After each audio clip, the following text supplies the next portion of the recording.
said, and those of you who have been part of this last call know it already.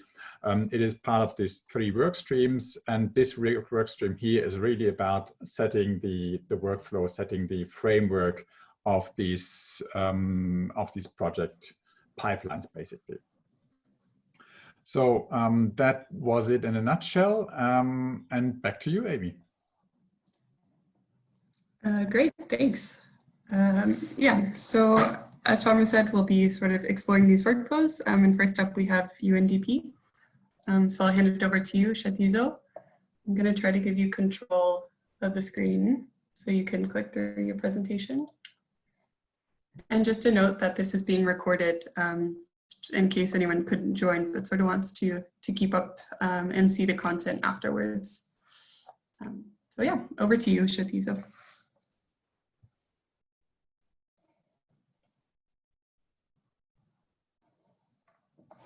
You're muted, Shatizo.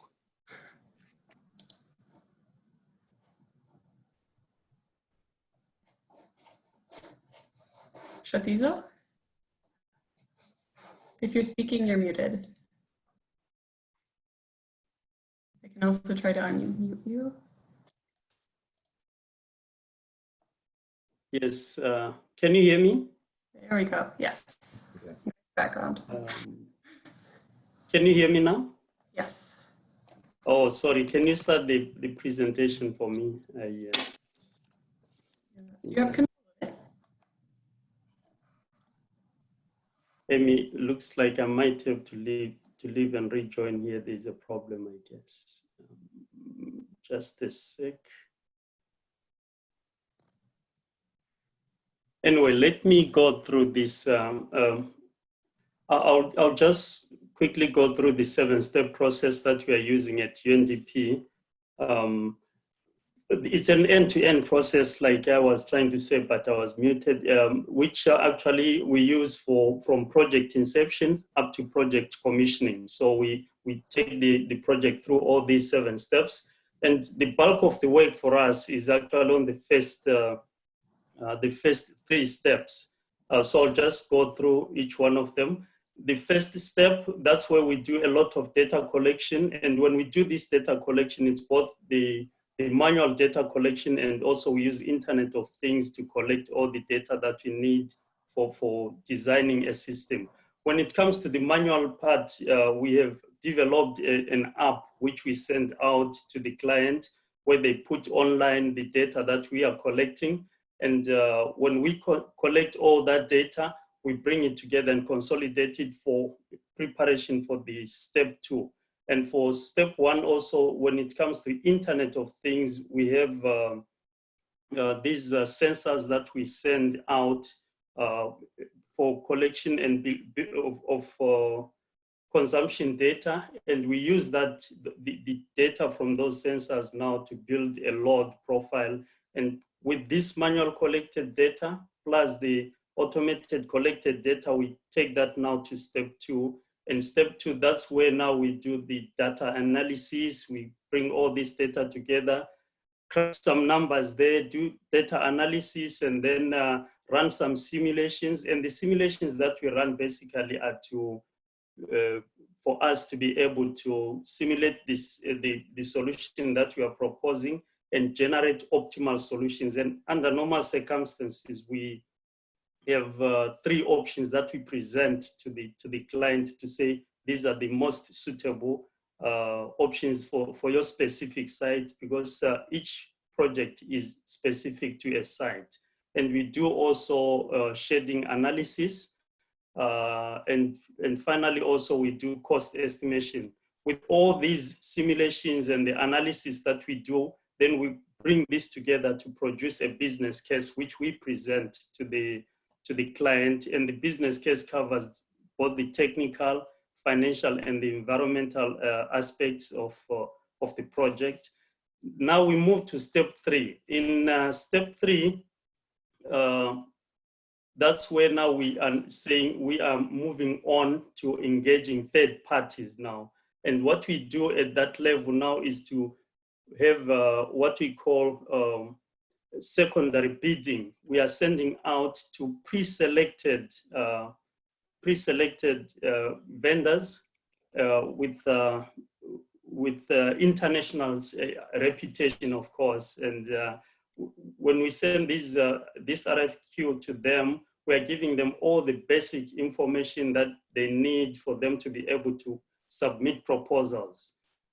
So when they submit their proposals, we collect all that data, bring the proposals together and do the evaluation so that we can pick out one of the vendors for any specific project.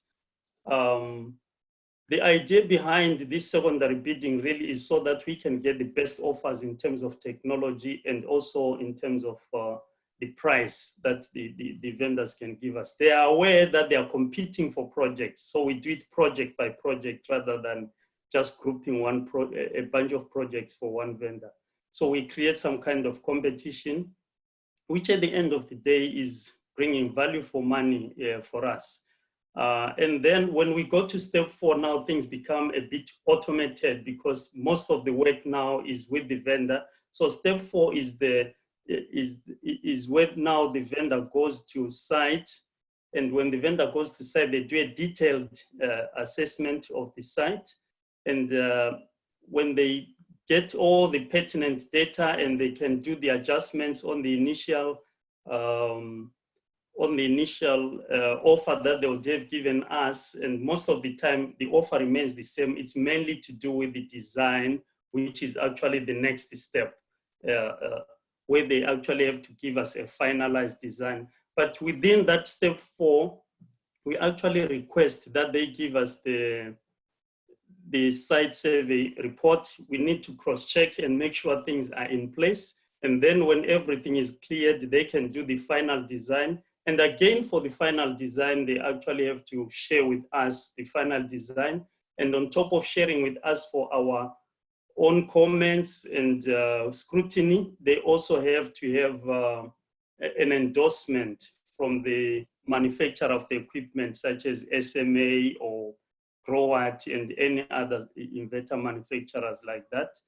Once that is cleared and everyone is agreeable to the technical design, then we take it to the next step now, which is the actual installation of the project. At the installation, that's where, as a team here of engineers, we exercise our oversight and do reviews of the work that is going on the ground. And we have defined milestones within that process where we sit down with all the parties and cross-check the work and make sure everything is going according to plan until we get to the time when we commission the system. At commissioning the system, that's where we normally get also communications and publicity can come in, and we do user acceptance testing, and we make sure there is proper training of the people on the ground as well, besides the local partner that is required. And finally, we go to live monitoring of the system when it's in operations now. So that is the last part. And having gone through these 7 steps, I'm really sorry, just give me a sec. I have a small challenge. Once we go through all these 7 steps, and then we have come to the end of our project until the end of the life of that project. Now, moving on the skills and experience required for each of the steps. Sorry, Amy, I'm really having some challenge here. My screen is small, and just give me a sec. If you'd like me to click through, I can as well, whichever's easiest. I might have to leave Amy and then rejoin quickly, if that's not a problem. I'm having a problem with my screen. If you give me.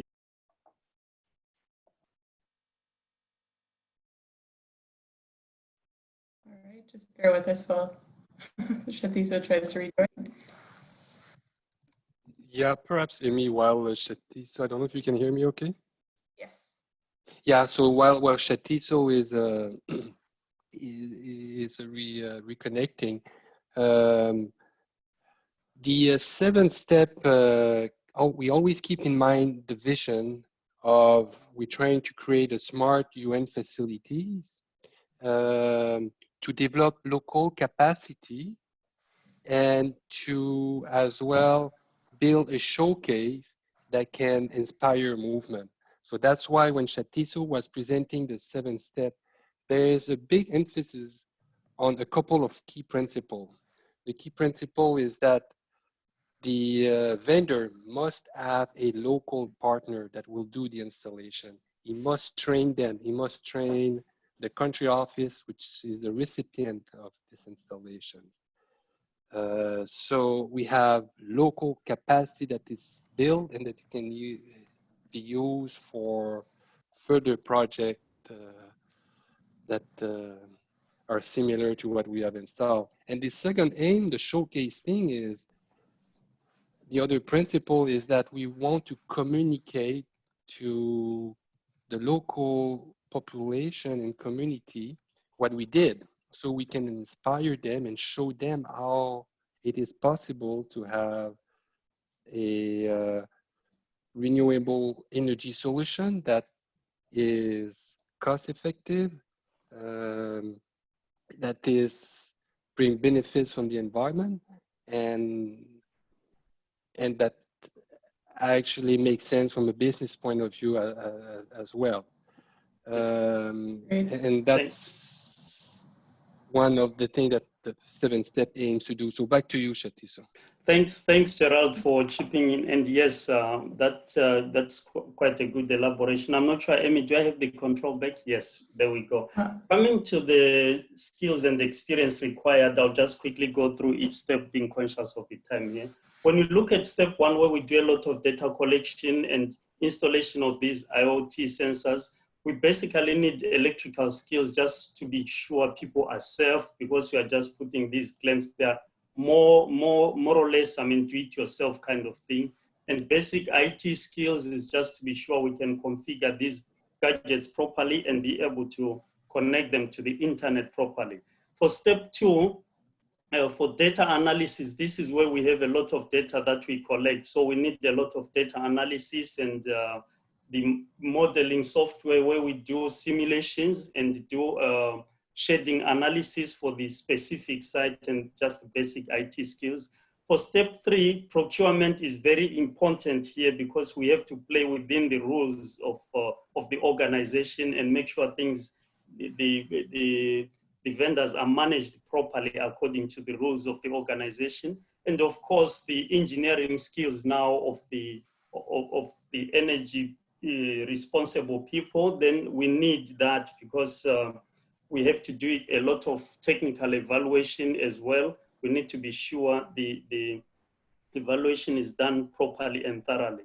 And then when we come to step four, it's important to be sure also the structure on which we are going to put maybe the panels and all these other gadgets that we need for the full system. The structure is actually proper and appropriate for us to do those things. And normally our vendors, they engage structural engineers, so we need to be able to read their reports and interpret them properly. Coming to step five, yes, we need the skills also for the engineering colleagues, so that we read these designs and interpret them properly. And there's a big aspect of integrating with the existing electrical network. That's why the skills for electrical technicians are required at this stage. And step six, yes, it's a big step for us, because we are actually doing things on the ground, and it's important that we understand what is happening. We can actually verify the quality of the work that has been done. And finally, when you come to step seven, it's mainly monitoring and troubleshooting the system itself.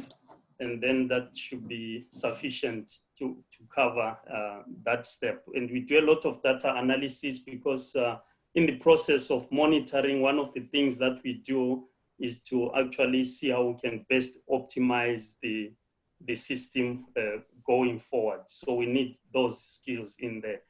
And moving on, to the tools themselves for each step, when you look at step 1, we've got several tools behind each of the steps, of course. I told you about our data collection. These are both the manual and the automatic one through the IoT. We have an app that we developed in-house, which has got an equivalent in terms of a soft copy where there is no access to internet. We can always send a copy. And it's very extensive. We collect all the data, things like the roof space, things like the single line diagram and the pictures themselves of the actual place. And then with the IoT sensors, we collect the consumption data on continuous level online, and we can actually drill down to a minimum of 15, I think it's 15 minutes up to a year of consumption. So we can build a clear load profile. And going to step 2, the tools that we have there is mainly the business case template, and then we've got the simulation software as well, which we use for modeling these solutions that which we are proposing. And also we have this in-house tool that we use for estimating the cost of a project, given the information that we have already from the business case and the requirements on the ground. And going to procurement, it's mainly also templates that we have. We have long-term agreements with over 10, up to 19, I think, vendors across the globe. And we needed like that kind of a broad number of vendors, because some vendors have got strengths in other areas of the world and others in different parts of the world as well. So we have these 19 LTAs in place, and also we have the templates that we use to ensure that we collect the actual information that we need, besides what the vendor can see as important as part of the submission. And going to step 4, the site survey, we just provide our vendors with a template. The idea behind the template is also, again, to make sure all the pertinent information that we need for our evaluation is included. But again, the vendor is free to give us even more than what we've just requested. So mainly that's the template. And you'll notice that we don't have much for step 5. We are just reviewing the design that comes from the vendor. So we go straight to step 6, where we do the installation. And the tools that we have for that step, we've got a checklist, which we use to make sure that we've kind of taken care of all the aspects of the project. And then we have a very extensive, I should say, commissioning plan, which is our user acceptance test and the requirement for training of local staff, and a few other aspects that we take care of in the commissioning stage of the project. For the last step, step number 7, we have the online monitoring portals, which I am sure most of you are aware of. And like I said earlier on, we produce these biannual reports for our clients so that they can see how the system is performing, whether it's meeting the expectations that were set at the beginning of the project or not. So that is the quick overview of the tools that we have for each step. We also have a few tools that are actually cross-cutting across all these steps. And basically, these are mainly to help us in our project management. The dashboard helps us to see, just to have a quick overview of what projects we are doing and in what parts of the world and at what stage they are. And the 7-step app will also give us more information on what project it is, at what stage it is, who is the focal point for that project, who is the vendor for that project, and stuff like that. So these are cross-cutting tools that we have. And that's a quick overview of the tools that we use in our projects.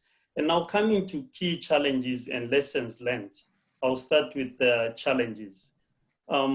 Step one is critical because that's the foundation really. And you find what we have found as a challenge is to get these sensors installed properly at the right places, because most of you, as you may know, the wiring that is out there is not as structured as you may want it to be.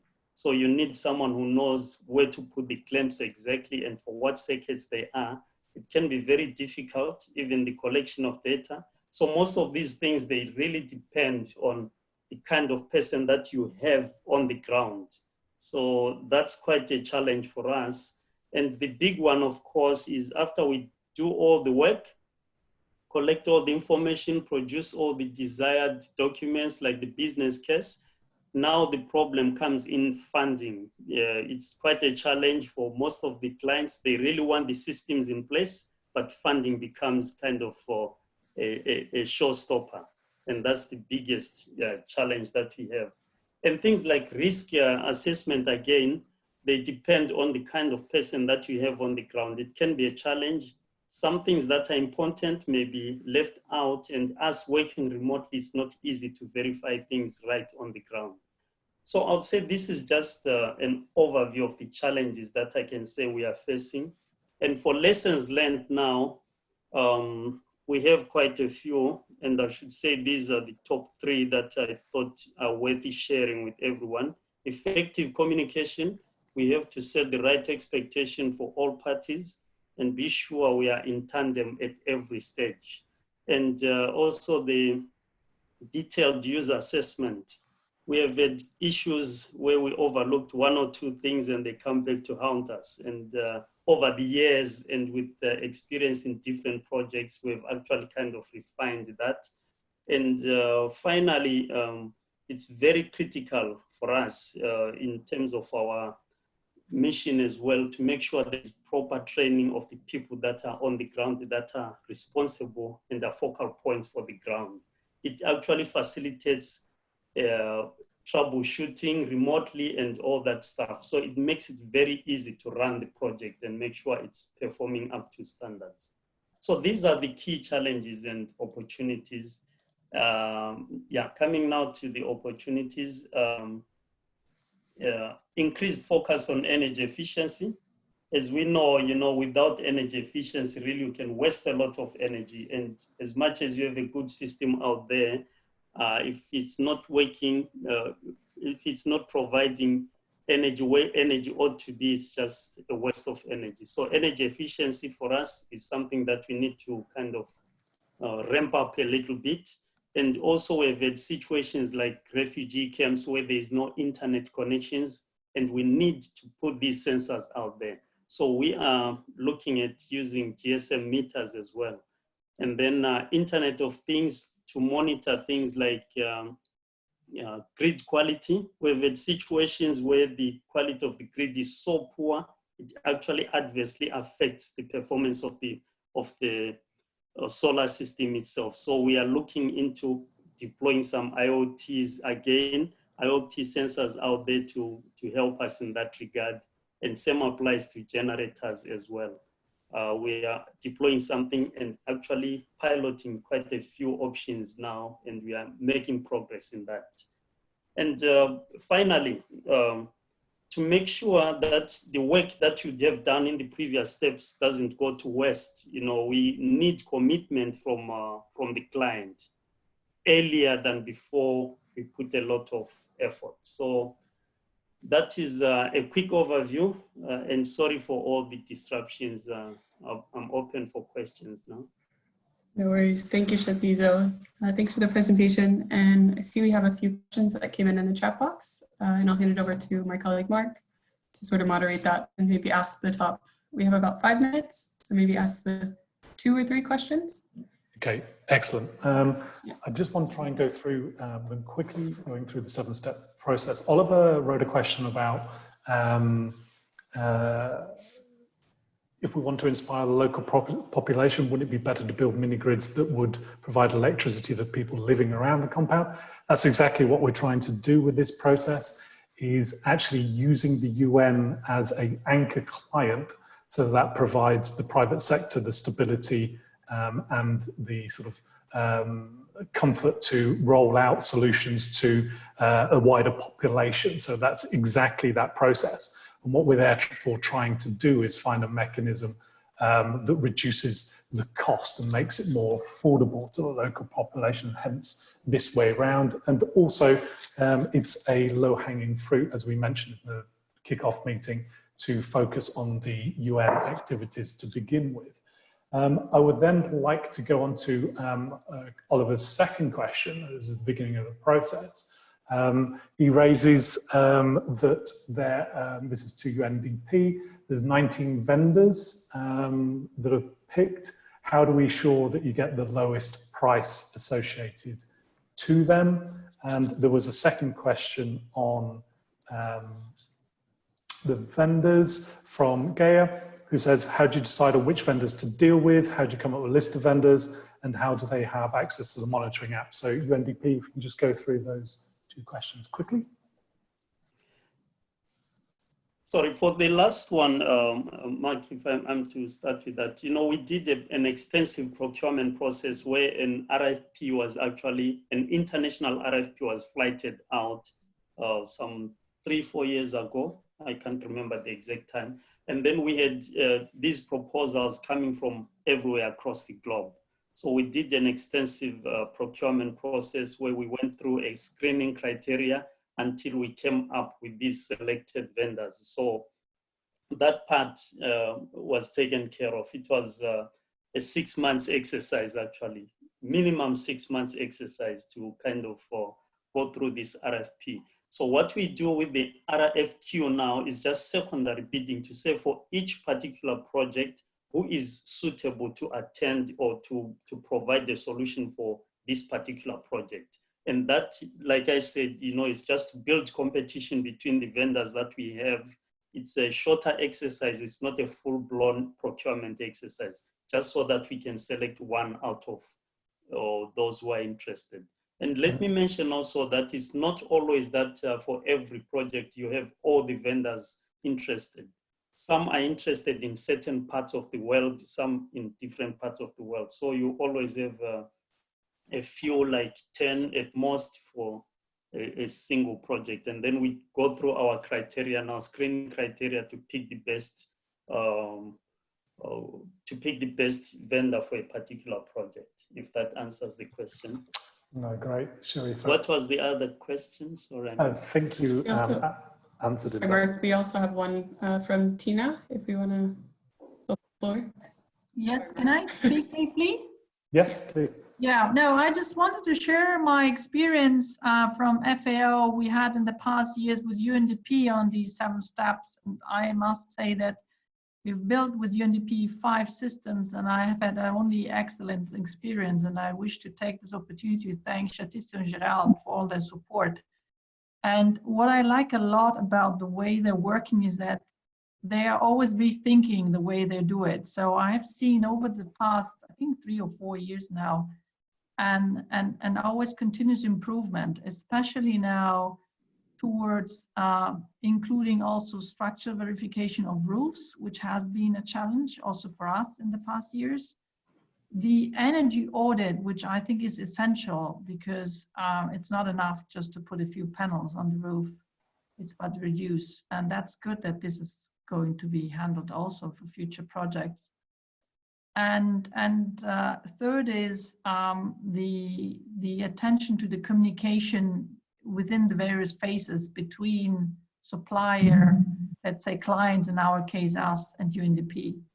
So I think this is an excellent approach, and I hope we can do more systems, provided that we always find the funds. I mean, we all have the same issue with finding the funds. Yes, thank you a lot.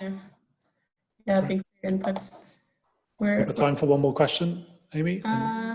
Yeah, if it's quick, go on. It's quick. It's just there's a couple of questions. What software do you use? After this question's been done, we will take note of the outstanding questions and give you written responses as part of this process. Okay. So, yep, over to you. UNDP, what software do you use for the modeling? Yes, the software we use for shading analysis, we use PVSol, and for the modeling of the systems themselves, we use HOMA. Great, thank you very much. Thank you, UNDP, for that presentation. Really appreciate it. Back to you, Amy. Yes. Yeah, great. Thank you. And now we'll move on to GIZ to explain the workflow. So I can click through the presentation view and I'll open up the floor to Stefan. Yes, thank you very much. Thank you very much for giving us the possibility to present our 10 steps process today. I'm giving this presentation today together with Marian. And yeah, for all of you who don't know me, I'm Stefan, team leader of project development program in GIZ. Yeah, we are having a 10-step process, so there are a lot of similarities already in the name. And I think one of the main differences is that we do this process not for ourselves, we do it for our clients. Our clients are mainly industrial and commercial clients in our partner countries. So we have 16 partner countries in Asia and Africa. And we have been working with this approach for about 2 years now. And we have about 470 projects under development with a bit more than 1 gigawatt in the pipeline. Yeah, so then I'm happy to explain our 10-step process. First is the identification of a lead. Yeah? So we get into contact with the manager of the industrial site, and I'd like to take an example. For example, we have a chicken farm in Senegal. So we somehow get in touch with the manager of this farm. And then he first of all gives us a first picture based on a questionnaire, what energy needs he has on his site. And then we decide whether this is appropriate case or not. For us, it's always important that a business case for the renewable solution is in the case. So that's a bit of a focus for us. And if this can be expected, then we go on with a detailed data collection. Yeah? So we go on site, we do a checkup of the whole energy system on site. We normally see some diesel generators, we see the grid supply, we see transformers, we see energy bills, and we also have a first check on the bankability, because for us it's important that the client can later finance his project. And step 3, it's just in case it's needed. In case it's needed, we go for an LOI, so letter of intent with the client, or in case the client wants to have a non-disclosure agreement with us, that's not a problem. We can sign that. And then in most of the cases, we do a detailed data collection, which is a load measurement. Yeah, as our colleagues from UNDP, we also need the load curve of the plant in order to design a reasonable system size. That's why we need the load curve, and we get this load curves measured by external consultants. And then we use all the data we collected in order to do a system sizing in our step 5. And we do this with the software Homer. So this is also the same software our colleagues in UNDP are using. And then we have, get a telephone call again, sorry. Yeah, based on the system size we get out of Homer, we can then do the economical assessment. We have our own cash flow model, therefore, and based on that, we can advise our clients on the investment case, on the possible business models, and we do that mainly by a project dossier, which we present to the local clients, and as it is shown here, we discuss the results with them. And then in step 8, it's basically a matchmaking or a transfer of the lead. So then our project development work is coming to an end, and we do a matchmaking between our local client and between a company who can install and supply the system we are proposing. And this is done based on criteria from our local client. And we have a lot of, we have a big database of possible companies. But sure, we follow them up on what we prepared, and we support in order to get the deal closed. And this is also where our financial services are coming in. So we support with the advice on different possibilities to finance, and not only on EPC cases, but also on PPA and leasing cases.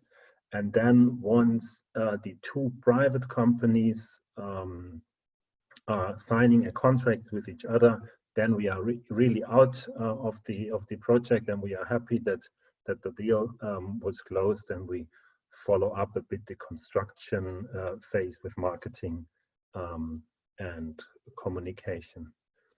And I hand over to Marian because she explains a bit more in detail what we do and the steps and what kinds of skills are required for that. All right, thank you, Stefan.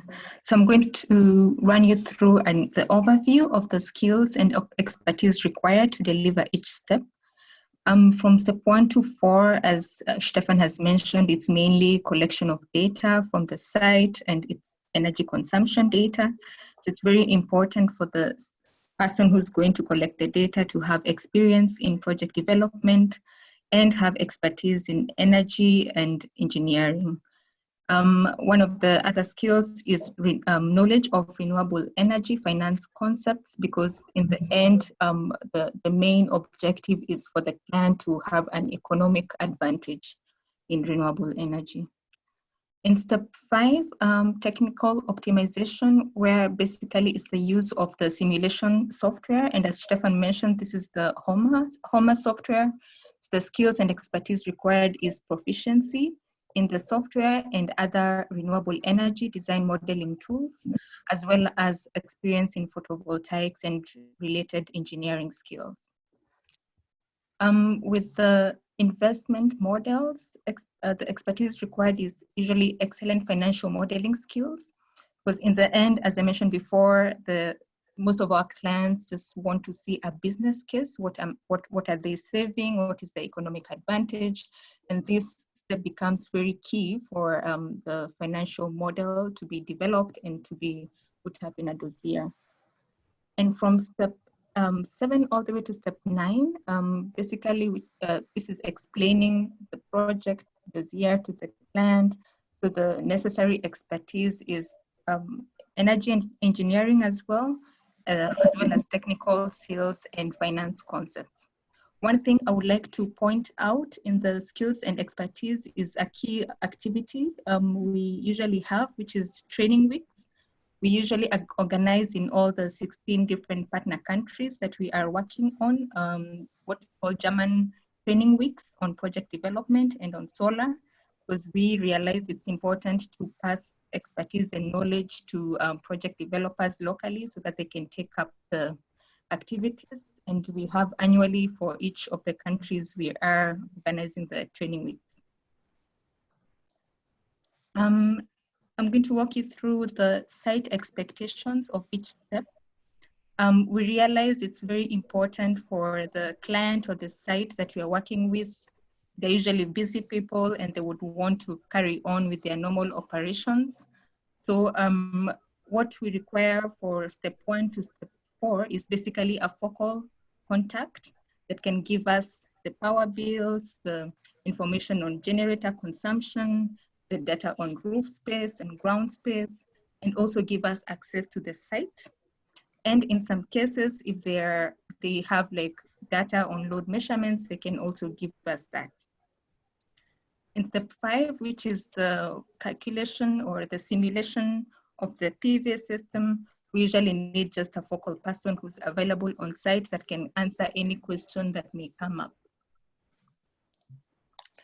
Step 6 as well. Normally what we require is a focal person available, and in the passing on of the project dossier, it's just an investment decision by the board of directors or the decision makers within the site. So I will walk you through the project development tools in each of the steps. And in step 1, basically we have a template, which is more like an energy assessment questionnaire. This covers really initial information such as site details, the address of the site, electricity supply on site, what price of energy, what is the cost of energy the client pays to the utility, what is the generator consumption. So really basic information we can get at this point. What are the operation schedule for the company?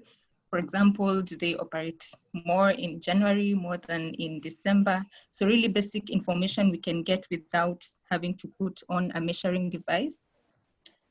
And in the second step, what we have several tools in this step. And the first one is a data collection tool, which is basically an Excel document that has more detailed questions than the initial questionnaire. So the questions, for example, are more on the site background, more details on the energy supply, the site characteristics. So this is where we come take pictures of the roof, also the pattern of operations in more detail. And then we have a load modeling tool. The load modeling tool is whereby we have some sites where they might have not started operations. So for example, a client comes to us and says, no, I'm interested in solar, but I haven't built up my factory yet. I'm planning to build up maybe next year, but I have the information of the equipment I'm going to have on site.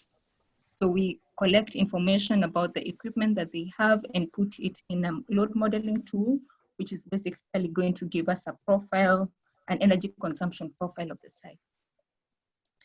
And then we have a roof assessment tool, which is basically showing the key roof information, such as the tilt angle, the azimuth angle, which is feeding onto Homer. And the generator estimation tool, and also what Stefan mentioned, the LOI and NDA templates if a client wants this. So we go on to the next step. The detailed data collection is whereby we install the energy measurement devices. So for example, this is in some countries we engage consultants to carry out the measurements, and in some countries we have the measurement devices ourselves, and we are able to measure the load curve.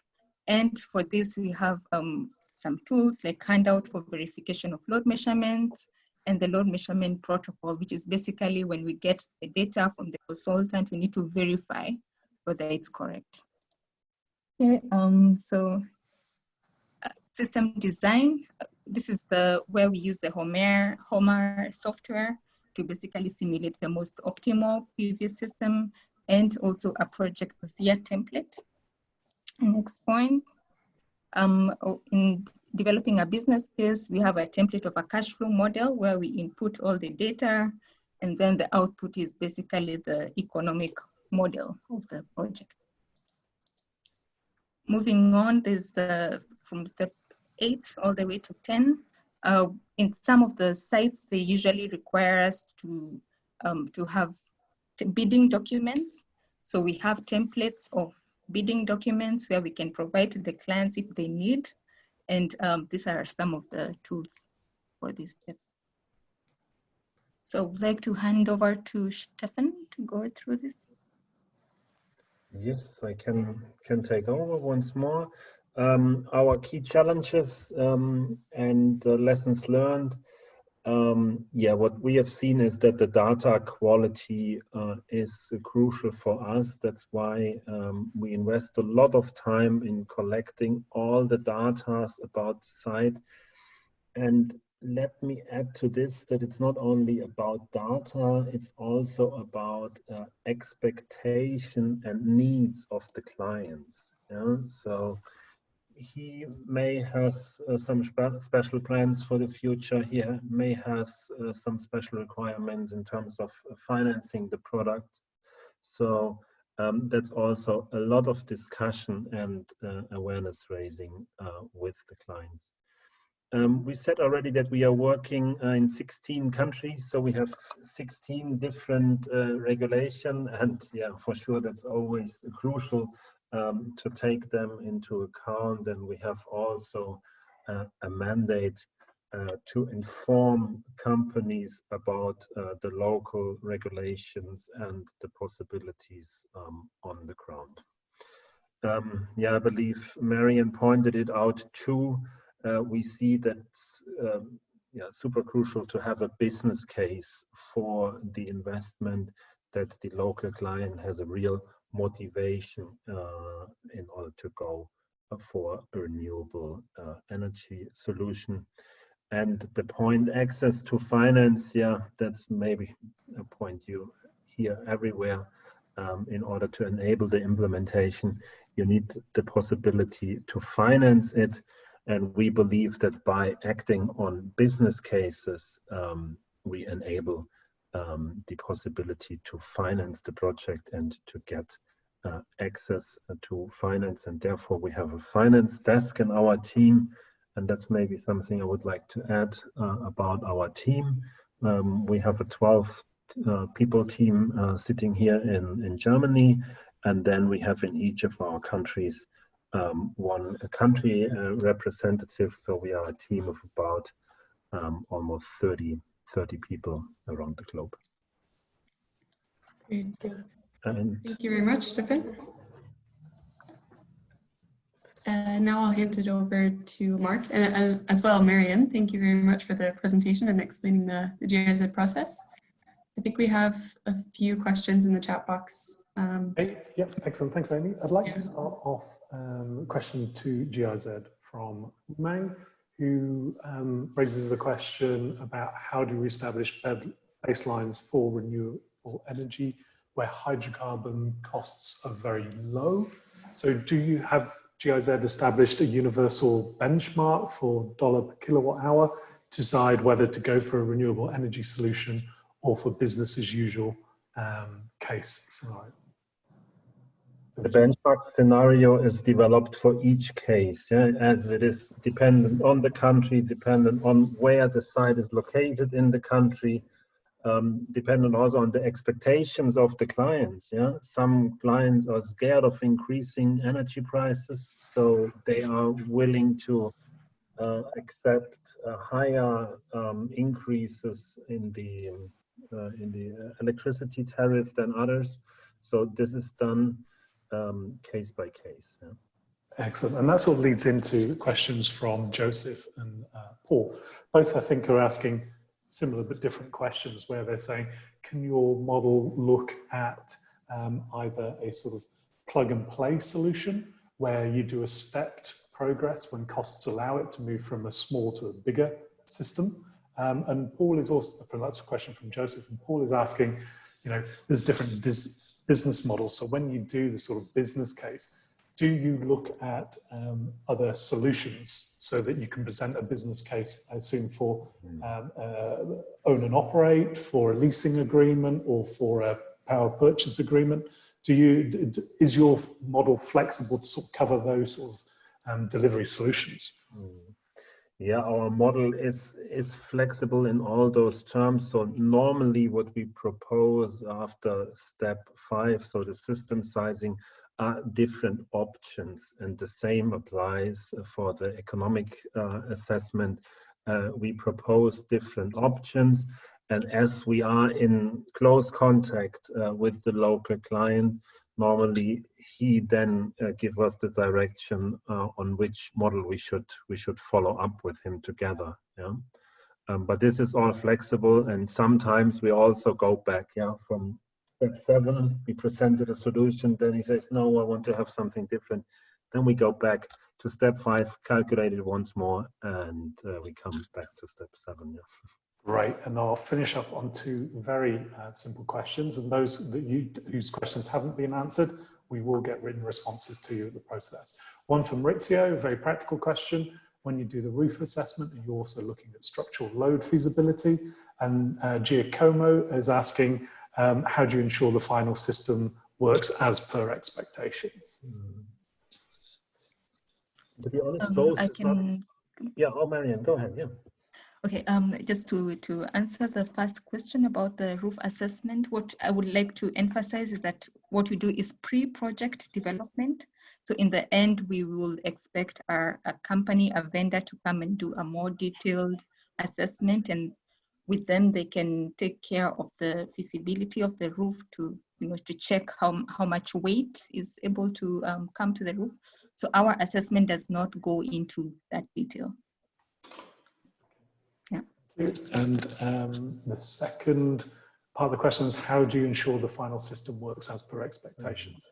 Is GIZ involved in that, or is it just a purely contract agreement between the private sector company and the vendor selling the system? Yes, you gave the answer already. It's purely a contract system between the client and the vendor. Yeah. Great. Thank you very much both for the presentation and the questions. Back to you, Amy. Thanks, Mark. Great. So now we have about an hour left, and most of this time we'll be spending in breakout discussions to discuss 4 main questions that we've laid out. But first I'll hand it over to Thomas for a very quick comparison of the 2 processes. A very quick few minutes, Thomas. Thanks, Amy. I'll try to be very quick. As you, colleagues, as you saw, I hope you also enjoyed the presentations as much as I did. For those of you who are new to this process and have never heard of the 10 or the 7 step before, I hope it was informative. We think these 2 are very complementary. Both have a slightly different approach, but in general, it's very much very similar.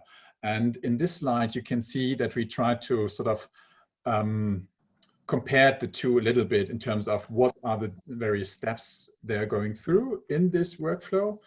And maybe, Amy, if you go to the next slide already, in this table, you can see some main differences between the 2 processes. So in terms of coverage, they both tackle the global perspective in terms of suppliers. As you heard, UNDP is operating with 19 companies. GIZ is operating with more than 100 companies, but from Germany. The existing support in UNDP is throughout the complete process. You could basically outsource the whole process to UNDP. For GIZ, it's up to the introduction to the supplier. In terms of delivery model, GIZ is, as you heard, is operating with all sorts of business models, while UNDP is currently, at least, very much grant-based. And again, that's one of the goals of this process, to change this, and also include here a leasing or power purchase agreement model. In terms of users, UNDP, the whole 7-step model was developed to green UNDP's operations. And now they're also operating, as we heard, with other partners from the humanitarian field, from the development side, from the UN family, but also with external clients, and GIZ completely external clients. In terms of charges, UNDP is asking for a service fee depending on the grant necessary to install for the new system. GIZ is currently free of charge. In terms of types of installment, it's pretty similar, and also the size of systems is pretty similar, I would say. So in a nutshell, that was the comparison between the 2 various processes. Amy, should I also introduce the questions? Yes, sure. Okay. So what we are having in mind now is we'd like to divide the group, and since we have more than 40 people again on the call, which is great, we would like to give all of you the ability to speak. And as you know, it is a bit tricky to do this with 40 people on an online chat. That's why we divided the group into 4. And we have 4 breakout sessions, each about 40 minutes maximum long. And in these 40 minutes, you should ideally address all the questions, but you will start off from a different question. So group number 1 will start with the first question, go on to 2, 3, 4. Group number 2 will start with the second question and go on to 3, 4, 1. And with that, we will have the opportunity in all groups to discuss the questions. In case you won't have enough time, then you can at least hear what the other groups discussed on these questions. So that is the idea for the next 30, 40 minutes. And then we come back to the plenary and get a summary of what has been discussed. The questions are, so what are the main steps? You can see the questions, and we also pulled up the slide again on when we are into the breakout sessions. What are the main steps or processes missing in these 2 components, these 2 processes? Second question, what has your experience been like before? Third question, which steps would you need support in? And the fourth question is, under what circumstances would you as an organization engage in the UNDP or the GIZ process? So we would like to see or get out of this exercise an idea, where do we need to adapt the process, and how can we use this adapted and modified process to roll out decarbonization projects on a large and global scale. Over to you, Amy. Great, thanks, Thomas. Okay. So now I'll put us in breakout rooms. Paul will facilitate group 1, I will facilitate group 2, Mark group 3, and Gerald group 4. So now I'll try to create the rooms. In all rooms.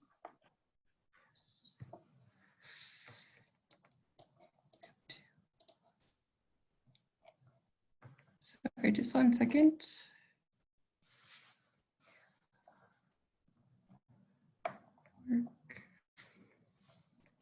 Okay, so I think it should now give you a pop-up on your screen that says go to the certain room.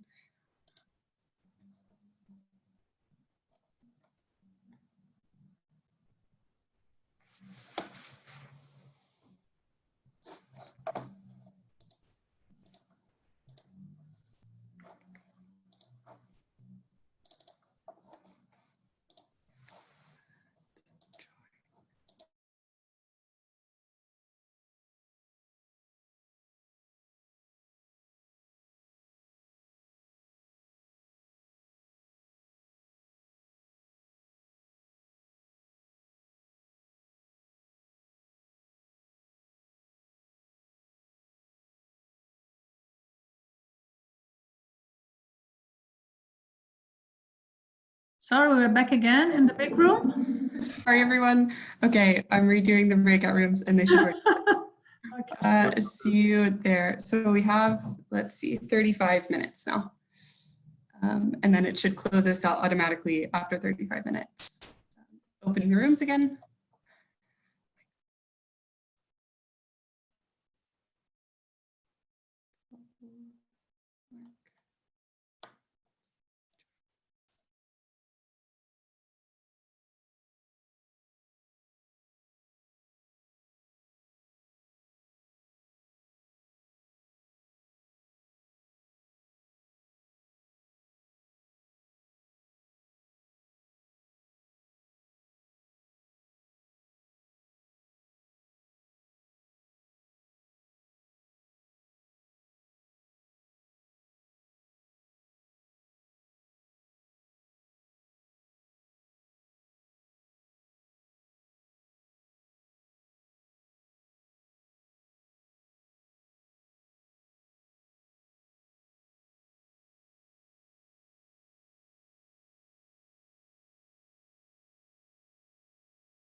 All right, I think we're coming back to the main room slowly. Can I try to share my screen?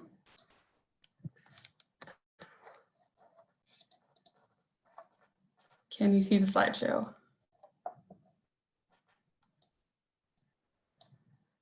Yes. Yes, we do. Great. Thank you. And amazing how people were disciplined. They all came back to the main thing at the same time. Exactly. Yeah, the best. It's not like a coffee break. That was All the workshop I have attended, it always take 2 or 3 minutes before getting everybody back into the main room. But now this. At this time, the discipline was imposed. Where's the coffee break? We're missing the coffee break here. The side conversations. It's nearly beer o'clock, guys. Exactly. Tina, to answer your question, I think that's I like the online workshops, but I think that's the biggest, loss is that, one-to-one connection over a coffee, a sandwich, or a beer afterwards. But yeah, until Zoom gets that, we are where we are. But back to you, Amy, sorry. Great. It's good to have some human connection in these spaces. Cool. All right. Thanks everyone for the breakout groups. I think I'll just hand it over to Paul. We have about 7 to 8 minutes to recap. Yes, and then we'll give it over to Thomas for final reflection. So Paul, if you want to start with any sort of a summary of question 1, and then any other facilitators of the breakout groups can chime in and add anything.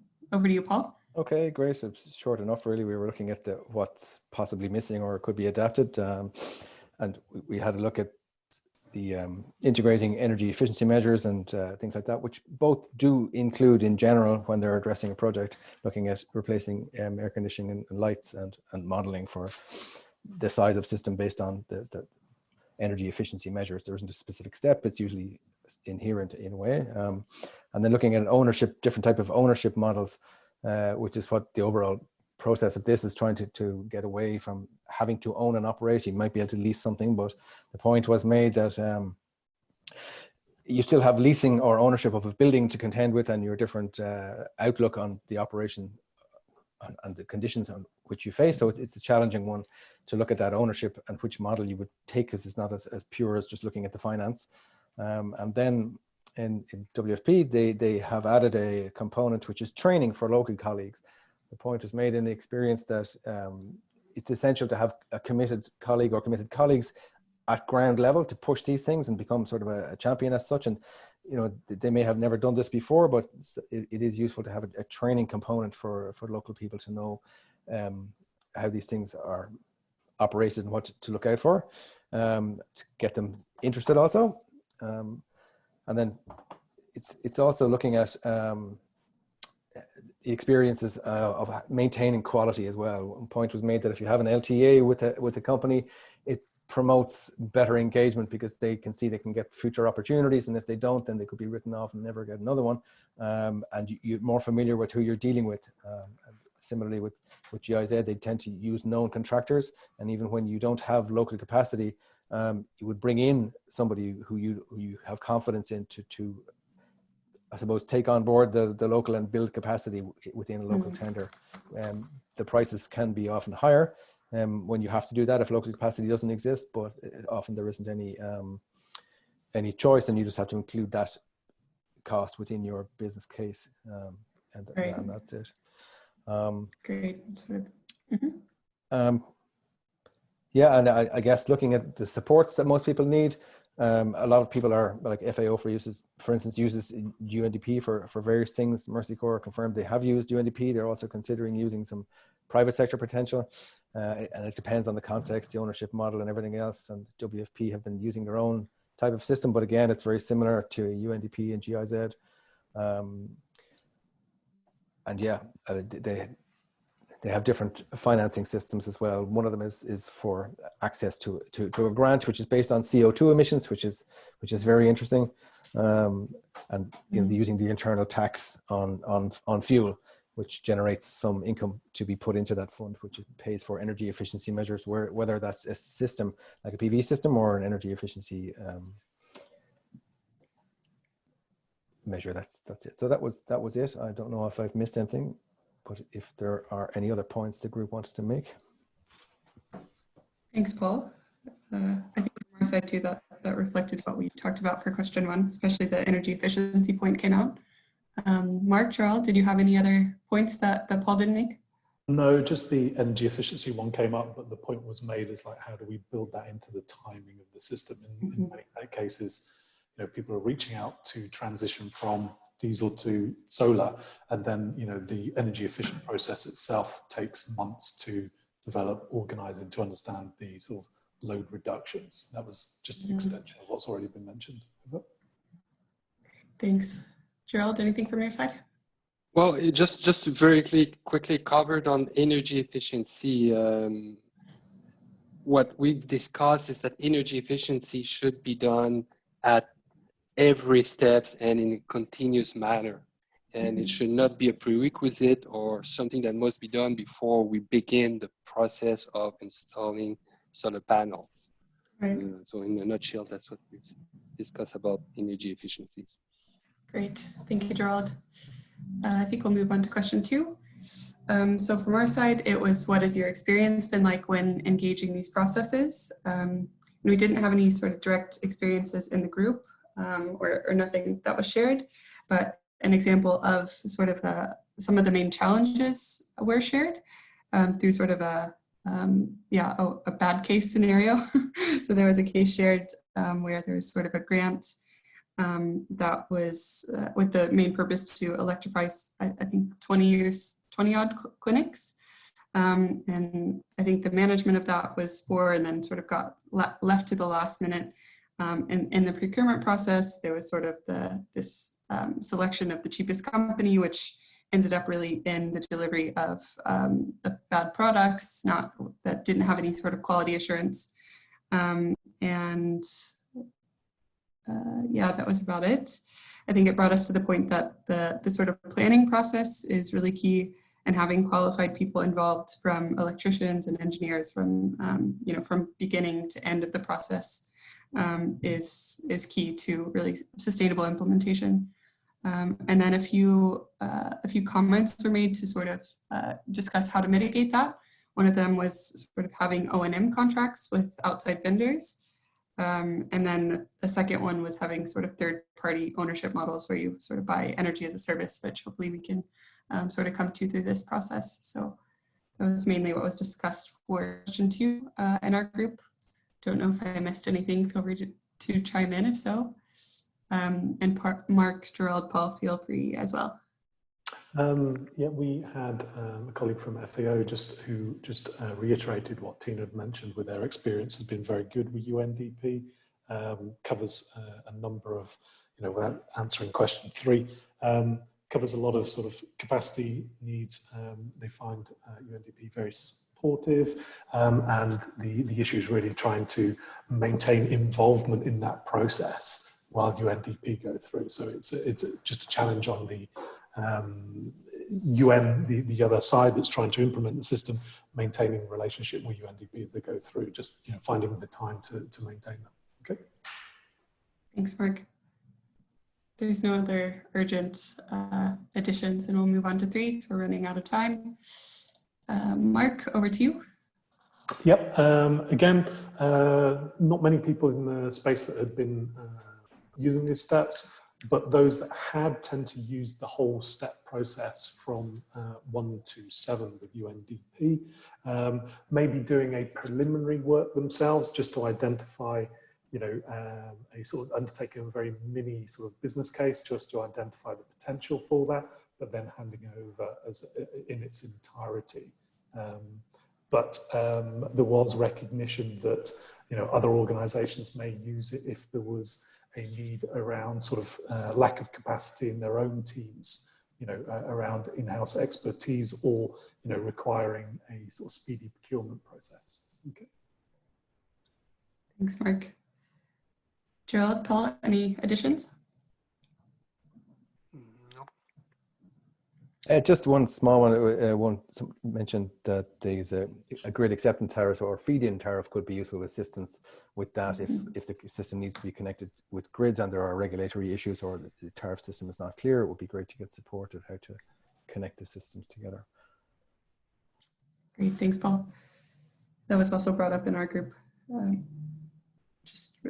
GZ sort of mentioned that, you know, it all depends on the country regulations, and that's what they take into consideration in their process. Cool. I'll move on to question 4. So Gerald, over to you. Yeah. So what would make them to engage into the process? It's one, trust in the process and the vendor. 2, the simplicity of the process. Also the return on investment more than the overhead costs or the professional fees. What would make them not engage into the process would be a lack of transparency, particularly in the cost, and of course the cost of the financial model where they don't have the upfront money to do this. Perhaps other reason to engage into the process is that locally they do not have the local capacity to do that. Something that they felt that they might not use this process if it is not part of it is that to have local on-ground capacity to supervise also the site survey and the actual installation. So that would basically summarize why they would engage or not engage into these step processes. Thanks, Gerald. Mark, Paul, any reflections from yours? Any additions? Just very quickly from us, previous experience was noted. You know, did the previous project get delivered on time, on budget? Did it deliver expectations? And what sort of help was provided if there was any sort of snagging or problems on sort of completion? So there's sort of like an aftercare and a sort of feedback to the process. Okay. Thanks. Yeah, from our sides, one point made was that I think particularly with the UNDP process that if the organization doesn't want to own and operate the asset or own the asset after, then it's not something that they would rather go for sort of a PPA or leasing agreement. So that was brought up in our group as a potential barrier, which hopefully we can sort of overcome through this work stream. And Paul, if there's any last additions? No, we didn't discuss that one particularly too much, but yeah. Cool, nothing. Thanks. All right, now I'll hand it over to Thomas for a few minutes, quick sort of final wrap-up synthesis of what we just discussed, and then we will go into the next steps. So over to you, Thomas. Thank you, Amy. Yeah, thanks. What I'm hearing is a few points. So the ownership operation model is something we need to discuss in a later stage. Energy efficiency, including this into the processes, is very key. The whole discussion around qualification of personnel is part of the discussion as well. So on the one hand, qualification of the internal capacity within the organizations who would contract these processes, as well as, of course, within the organizations, UNDP and GIZ, who would supply these services. And in terms of incentives, Gerard mentioned trust. I think that's a very key point. Trust goes into also experience with similar processes and previous projects. Costs is very crucial. Ownership model, we talked about this already, and also flexibility in the processes. So yeah, these were my initial reflections or some of the key points, the recurrent themes that came up. Amy, would you like me to go into the next session already, or would you? Yeah, that's fine. I think Mark was going to go over it, but either works. Perfect. Yeah. Hand you over to Mark. All right. Thank you. Great. All right. Yeah, passing it to you, Mark, for sort of our close and introduction to the next workshop, which is on Thursday. Great, thanks. Amy, you can just go through the slide, that'd be great. So, yep, as you're all aware, this is part of a sort of workshop series, and this is the first workshop of 2 on workstream 1, which is looking at the sort of approaches to transitioning from sort of diesel solutions to sort of hybrid and solar solutions. So the next meeting is on Thursday at the same time, 4 o'clock. And within that workshop, we're going to be really focused on 3 breakout discussions. We will, as a team, review these based on the outputs of today's discussions, but they're likely to remain or remain very similar as they are. So please have a look at these. If you want to work in one of these breakouts, do let me know. I will send out an email later today. Otherwise, you will be just automatically put in one so that we can, put people in the discussions that they want to do. So please have a think about these before you join. So one of the breakout discussions will be around, how do we make the workflows applicable for non-grant-based delivery models? So we're talking about lease agreements, lease to own, lease to return, or power purchase agreements, other delivery models. Energy efficiency has been talked about quite a lot today. So how do we make that more prominent in the workshop flows? And I really like what has come out of Gerard's breakout discussion there about, bringing it in throughout the process. It's not just at the beginning, it's continuous. And then, the third breakout discussion will be, how do we, what mechanisms or conditions are there required to make or allow your organization to enter these sort of workflows with, GIZ or UNDP. So please have a think about those. And really, when we're thinking, where do we want to take this? What is, the logical next steps?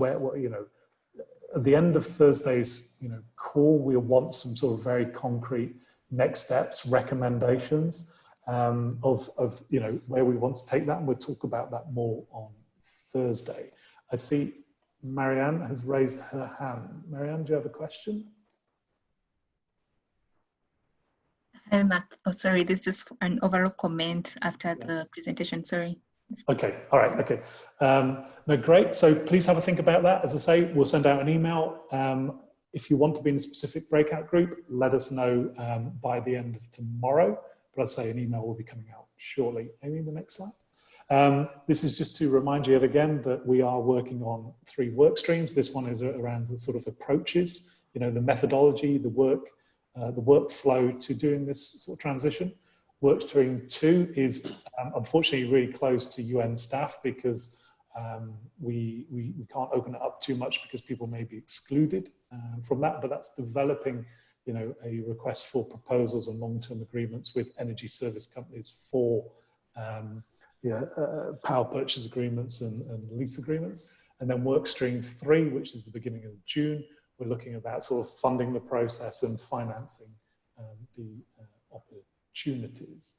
Okay, Amy, and this one is a little bit of internal promotion. We have a webinar alongside ICRC and Energypedia tomorrow that's looking at powering healthcare, very relevant in today's times around COVID. So please, I sent out a PDF. The online registration link works on the PDF, so please do take the time to register. And Amy, can you tell me how many we have at the moment? I think around 450 or something. So we have 450 people registered. There's been about 40 people on this call. So we're hoping those that haven't been registered, please do so. We can get as close to 500 as possible, would be fantastic. Okay. Feel free to share with your colleagues where relevant. Great, that's from me. Thank you very much. I'd like to hand over to Thomas just to give a final word of thanks. Oh, thank you all for being such an excellent audience and being on time all the time. No, thank you all, seriously. We're looking forward to kickstart this process with all of you and also finalize this process with all of you. But this is just the beginning, and I hope to see you all back on Thursday. Yes, exactly, in 2 days. Thank you all. Great. Very nice rest Thanks. of the day. And sorry, just before we leave, I wanted to give the floor to Marianne quickly for a last comment. Sorry, just wanted to comment on something Thomas alluded to earlier with the GIZ project development process, is that we are currently looking into expanding into humanitarian sectors as well. And we would like to offer to like pilot maybe 2 or 3 sites with third-party ownership models. So if any of the participants would be interested, I think they can reach out to UNITAR and we can, we can continue with this. Thank you. Thanks, Marianne. Our side here. What more of an excuse do you need to turn up on Thursday? Yes. Thanks to GIZ and UNDP for sharing and sort of being a leader in this space. And thanks for all for tuning in, and see you Thursday. Thank you very much. Thank you all. Thank you, everyone. Bye. Thank you very much. Bye-bye. Bye. Bye. Bye, goodbye. Bye, Bye-bye. everyone. Bye.